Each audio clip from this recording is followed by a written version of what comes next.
સરહદી વિસ્તાર ખાવડાના દદ્દરથી સાંધારા જતા રોડ પર તંત્ર અને કોન્ટ્રાક્ટરની ઘોર બેદરકારીએ હસતા રમતા પરિવારની ખુશીઓ છીનવી લીધી છે। રસ્તાની વચ્ચે કોઈ પણ જાતના રિફ્લેક્ટર, ડાયવર્ઝન કે સુરક્ષા બોર્ડ વગર ખોદાયેલા ઊંડા ખાડામાં એક સ્વિફ્ટ કાર અને 2 મોટરસાયકલ ખાબકતા 3 નિર્દોષ લોકોના કમકમાટી ભર્યા મોત નીપજ્યા હતા। આટલી મોટી દુર્ઘટના છતાં તંત્ર દ્વારા જવાબદારોને બચાવવા માટે જે પ્રયાસો થઈ રહ્યા છે તેનાથી લોકોમાં ભારે આક્રોશ ફેલાયો છે। બનાવની વિગત મુજબ ખાવડામાં દદ્દર સાંધારા રોડ પર રસ્તાની વચ્ચે પાઇપ નાખવા માટે મોટો ખાડો ખોદાયેલો હતો।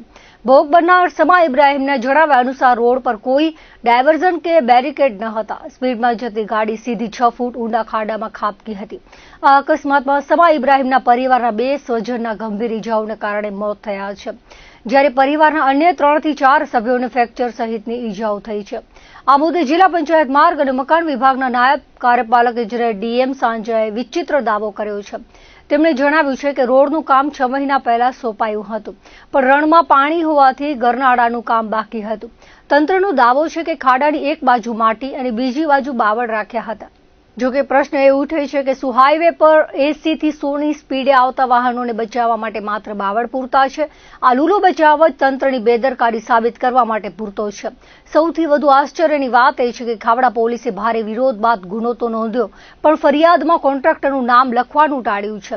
માત્ર કોન્ટ્રાક્ટર વિરુદ્ધ ફરિયાદ નોંધીને પોલીસ કોને બચાવવા માંગે છે? નાની નાની વાતોમાં શિસ્ત અને કાયદાના પાઠ ભણાવતા ઉચ્ચ અધિકારીઓ 3 માનવ જિંદગીના મોતના મામલે કેમ સેટિંગ કરી રહ્યા છે? ભોગ બનનાર પરિવારે સરકાર પાસે ન્યાયની માંગ કરી છે। ઇજનેરે એવો દાવો કર્યો છે કે જો કોન્ટ્રાક્ટર દોષી સાબિત થશે તો તેને બ્લેકલિસ્ટ કરાશે, પરંતુ શું બ્લેકલિસ્ટ કરવાથી 3 લોકોના જીવ પાછા આવશે? હાલમાં સરહદી પંથકમાં તંત્રની આ રાક્ષસી બેદરકારી અને તેને છાવરતા અધિકારીઓ વિરુદ્ધ ફિટકારની લાગણી વરસી રહી છે। અકસ્માત હું જીકે જનરલ હોસ્પિટલ થી મારી સાસુમાં અને સસરા અને મારા સાલની ઘરવાળી ને એની સાસુમાને લઈને જૂણા જતો હતો। એની વચ્ચે જે રોડનું કામ ચાલુ હતો, કોઈ બેરિકેડ કે કોઈ ક્રોસ લાઈન ન દોરવાથી અને તંત્રની બેદરકારી અને કન્સ્ટ્રક્શનની બેદરકારીથી કોઈ પણ વસ્તુ ન મૂકવાથી મારો જે ગંભીર એક્સિડન્ટ થયેલ છે। પછી અમને અહીંયાથી એમ્બ્યુલન્સમાં ખાવડા હોસ્પિટલમાં ખસેડવામાં આવ્યા હતા અને ત્યાંથી અમને જીકે જનરલ હોસ્પિટલમાં ખસેડવામાં આવ્યા। એની અંદર મારા સાલની સાસુમાં જે સારવાર દરમિયાન જે ઓફ થઈ ગયા અને એના પછી બીજા દિવસે મારા સાલની ઘરવાળી મોત નીપજ્યા હતા। ના કોઈ ડાયવર્ઝન કે કોઈ દીધેલું ન હોવાથી કોઈ બેરિકેડ કે કોઈ વસ્તુ એવી ન હતી કે દેખાવામાં આપણે આવે અને સીધી ગાડી 6 ફૂટની અંદર ખાડામાં ઘૂસી જતા। હાલના તબક્કે હું મારો પગ ડાબો ફ્રેક્ચર છે અને મારો કાકા જેને સસરોજી છે એને ફ્રેક્ચર છે અને એનો ઓપરેશન થયેલ છે અને મારી જે છોકરી છે 3 વર્ષની એને પણ ખંભાના ભાગે જી છે એને ફ્રેક્ચર છે।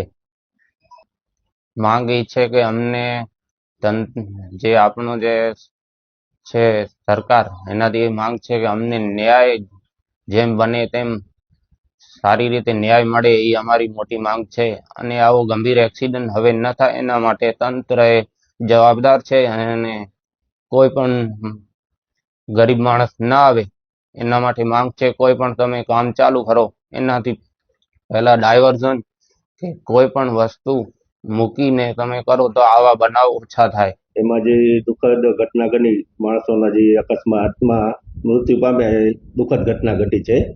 પણ અમારા જે સ્ટાફ છે કે ત્યાંના લેબરો છે એના દ્વારા અમને પણ એવી માહિતી મળી, એ માહિતી એમાં રોડનું કામ હતું 6 મહિના પહેલા વર્ક ઓર્ડર આપેલો હતો। 6 મહિના થઈ ગયા એટલે ડામર કામ પૂરું થઈ ગયેલું હતું, પણ જે રણ વિસ્તારમાં જે 2 બાજુ પાણી ભરેલા હતા એટલે એના માટે વચ્ચેના જે આપણે પાઇપ નાળું, જે ગરનાળું કહી છીએ આપણે, પાઇપ નાળુંનું કામ થઈ શકે એમ ન હોય, અત્યારે પાણી સુકાયેલા હતા એટલે કામ ચાલુ કરેલો, પાઇપ નાળાનું કામ ચાલુ કર્યું હતું।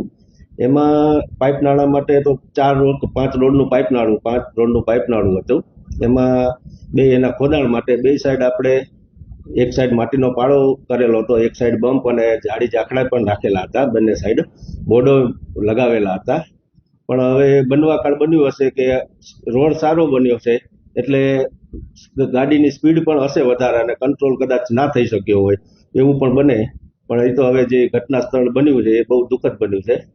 પણ એની હવે તપાસ, આપણે જે ન્યાયિક તપાસ ચાલુ છે એમાં તપાસમાં જે હશે એનો સંપૂર્ણ સાથ અમે આપશું અને જે હશે એ આપણે એની નિયમ મુજબની કાર્યવાહી કરશું. આપણે સરજી, વાત કરવામાં આવે તો જો કોન્ટ્રાક્ટરની જવાબદારી જો ફિક્સ થાય તો શું એને બ્લેકલિસ્ટ કરવામાં આવે?